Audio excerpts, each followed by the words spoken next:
উপদেষ্টা পরিষদ পুনর্গঠনের জন্য আমরা দাবি জানিয়েছি। ডিসেম্বরের মধ্যে জাতীয় সংসদ নির্বাচন অনুষ্ঠানের জন্য দ্রুত একটি রোডম্যাপ প্রদানের দাবি আমরা জানিয়েছি।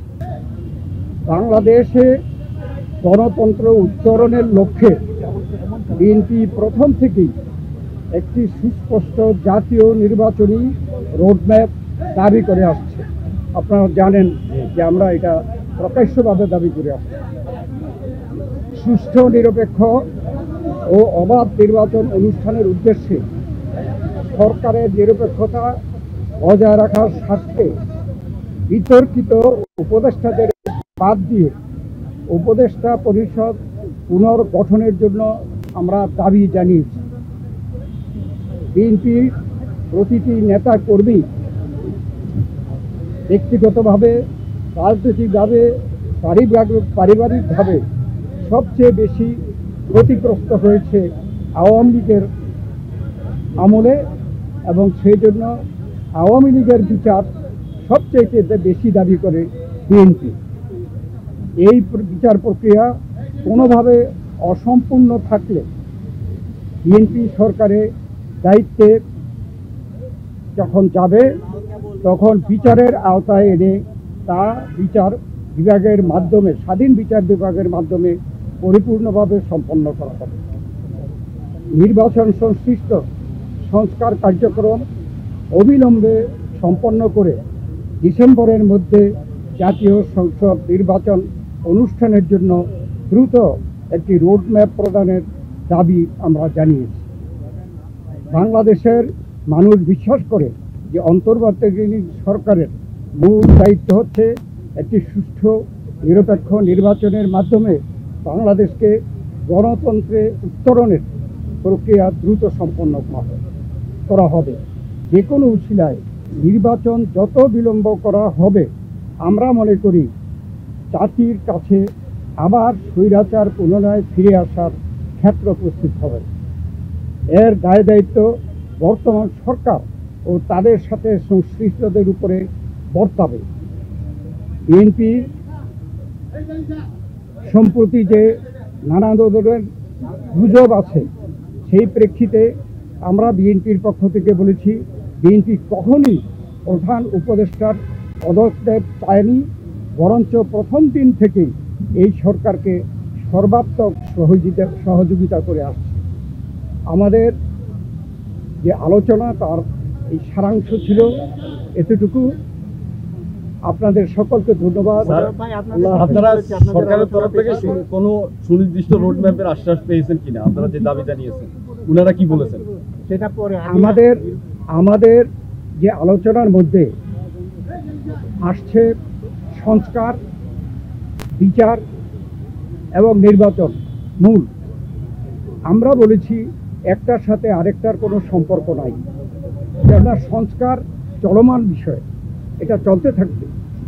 আমরা আশা করেছি এই সরকার সকলের সাথে ঐক্যমতের ভিত্তিতে একটা সংস্কার প্রস্তাব দেবে, সেটা চলমান থাকবে। এবং আমরা যদি ভবিষ্যতে জনগণ আমাদেরকে ক্ষমতায় বসায়, আমরা সেই সংস্কার চলমানভাবে আমরা সংস্কার বাস্তবায়নের আমরা প্রচেষ্টা নেব।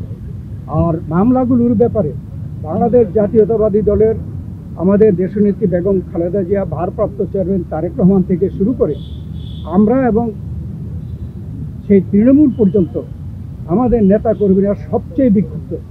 আমরা এই স্বৈরাচারী ফ্যাসিস্ট সরকারের কর্তা ব্যক্তিদের এবং যারা দায়ী তাদের বিচার চাই। অতএব আমরা তো বিচারের পক্ষে, তবে বিচার ব্যবস্থা যে স্বাধীন চাই, আমরা স্বাধীন বিচার ব্যবস্থা এই বিচার সম্পন্ন করবে। এটাও কোনো দিন তারিখ ঠিক করে দেওয়া সম্ভব না, বিচারের আওতায় আনা হবে। এবং আমরা বলেছি যে যেগুলো সম্পন্ন না হবে সেগুলো যদি বিএনপি ক্ষমতায় যায়, তাহলে বিচারের আওতায় এনে স্বাধীন বিচার ব্যবস্থার মাধ্যমে এই বিচার সম্পন্ন করা হবে। তার মানে আপনারা আজকেও কোনো আশ্বাস পান নাই সুনির্দিষ্ট এই রোডম্যাপে? না, এটা স্পেসিফিক কোন রকমের এরকম কথা হয় নাই, উনি স্পেসিফিক জানান নাই। আমরা আমাদের হয়তো বা ওনারা ওনার প্রেসের মাধ্যমে জানাবেন, সেই জন্য আপনারা সন্তুষ্ট কিনা? আমরা কোনো প্রতিক্রিয়া জানানোর দরকার নেই, ওনারা প্রেস সেকশন কি বলে আপনাদের- তারপরে আমরা প্রতিক্রিয়া দেব। যতটুকু হয়েছে আপনারা এতে ওনারা প্রেসকে আমি- আগে কথা বলতে বলবেন। আমি একটু বলি, এখন আমি একটু বলি, মূলত সংস্কার এবং বিচার, নির্বাচন, এই তিনটার উপর আলোচনা হয়েছে এবং সংস্কারের ব্যাপারে আমরা এটা পরিষ্কার এবং ওনারা একমত হয়েছে সংস্কার যেখানে ঐক্যমতের ভিত্তিতে হওয়ার কথা তার ভিত্তিতে সংস্কার কাজ সম্পন্ন হবে এবং সেই কাজ অতি সহসা সম্পন্ন করা সম্ভব, এখানে কোনো দ্বিমত পোষণ করেন না।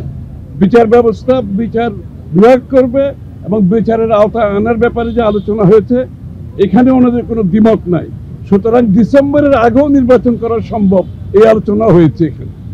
কিছু উপদেষ্টার পদত্যাগের ব্যাপারে আপনারা দাবি জানিয়েছিলেন। হ্যাঁ, পদত্যাগের ব্যাপারে এখানে আমরা তো লিখিত তিনটি বক্তব্যে বিষয়। জানিয়েছি, আগেও জানিয়েছি। নিরাপত্তা উপদেষ্টা এবং আর দুইজন ছাত্র উপদেষ্টা যাদের কারণে এই সরকারের নিরপেক্ষতা ক্ষুণ্ণ হচ্ছে তাদেরকে বাদ দেওয়ার জন্য আমরা আজকেও লিখিত বক্তব্য আমরা দিয়েছি।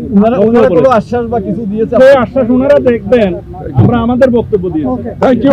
এই বিষয় যে তিনটি বিষয় নিয়ে আমরা কথা বলেছি, আপনারা শুনেছেন, সংস্কার, বিচার এবং নির্বাচন। আমরা স্পষ্ট ভাষায় বলেছি যে দে আর মিউচুয়ালি এক্সক্লুসিভ, একটার সঙ্গে আরেকটার কোনো সম্পর্ক নেই এবং যদি দ্রুত নির্বাচন দেওয়া হয়, আমরা স্পষ্ট ভাষায় বলেছি আজকে বাংলাদেশে যে নৈরাজ্য হচ্ছে, যে আইন শৃঙ্খলা পরিস্থিতির অবনতি হচ্ছে, এক অ্যানাউন্সমেন্টের ফলশ্রুতিতে বাংলাদেশের শান্তি শৃঙ্খলা এবং গণতন্ত্র ফিরে আসে।